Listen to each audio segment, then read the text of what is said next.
You ever heard the quote that DMC3 was supposed to let you do all the cool stuff you see in cutscenes in gameplay? I don't know where it's from, but I've heard a ton of people say it, so it better not be made up. Generally, the game did a fantastic job at delivering on that fantasy with Dante's kit, barring some obvious exceptions like fighting using the enemy's weapons impaled through your body, grappling things with Cerberus, or using your guns for melee combat. I'm a Capcom. What I want to quickly advocate for today though, is that we shift our eyes towards Vergil, for a move he keeps performing, and yet weirdly enough still doesn't possess. The first instance is in DMC3 Mission 13, where he does a flip and pirouettes upside down with Yamato, attacking both Dante and Lady at the same time. The same move returned in the opening cutscene of his DMC4 Special Edition campaign, with him flying high and shredding all the scarecrows around him to bits. And lastly, with the after credits scene of the DMC5 Vergil DLC, technically the last piece of official Capcom Devil May Cry content up till this point, Vergil performs the upside down Yamato spin once again, just this time absolutely cracked out, tossing the sword to orbit around himself.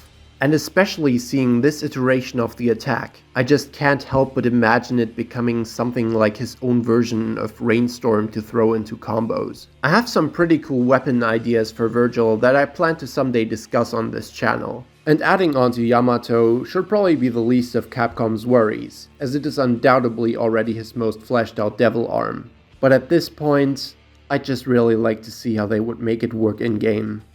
Also, while I'm already at it still bums me out that by far the coolest attack Dante performs with Cavaliere in the Mission 12 cutscene, clearly highlighted by the game with epic slow-mo, is something he doesn't get to actually do in gameplay.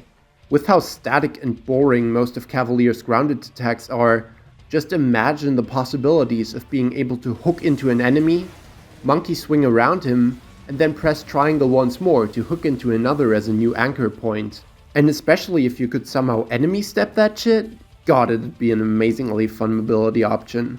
Actually reminds me a little bit of something else I came up with. God, I really need to learn how to do programming. I try not to get so angry about Redline, because while I love it, with how powerful it is, I could honestly see it being more of a pay-to-win bonus compared to Gerbera GP01, where the up-down jockey just genuinely feels like it's how the weapon was supposed to work, before being changed to incentivize you to buy the DLC. Neutral jockey doesn't even feel like it belongs into the Breaker's moveset. But sometimes, I remember that in this cutscene, Dante rides off with Cavaliere before lunging forward to cross some debris. The leap goes higher, but the animation feels almost identical to when you follow up full throttle with Redline, or when you full throttle against the ledge, which will actually trigger Redline as well, in the same spirit as Stinger Jump. So that probably hints towards it being an ability that was indeed supposed to be there, but later taken off the weapon in order to be sold for extra. Oh well. I guess action games feel the need to find ways to nickel and dime you as well to survive in these modern times. And what better ways to do so than keeping the player's beloved movesets at ransom? Which reminds me, anyone excited for Ninja Gaiden 4? The deluxe edition is only 90 euros. Yeah, maybe it's best I just buy the base version. Unless I can convince myself the 12 bucks I'll make off my review will cover the difference. Anyway, like and subscribe.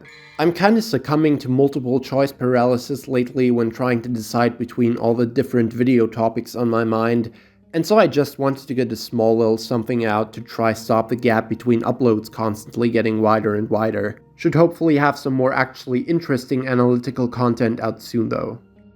Rest in peace, Itagaki's son.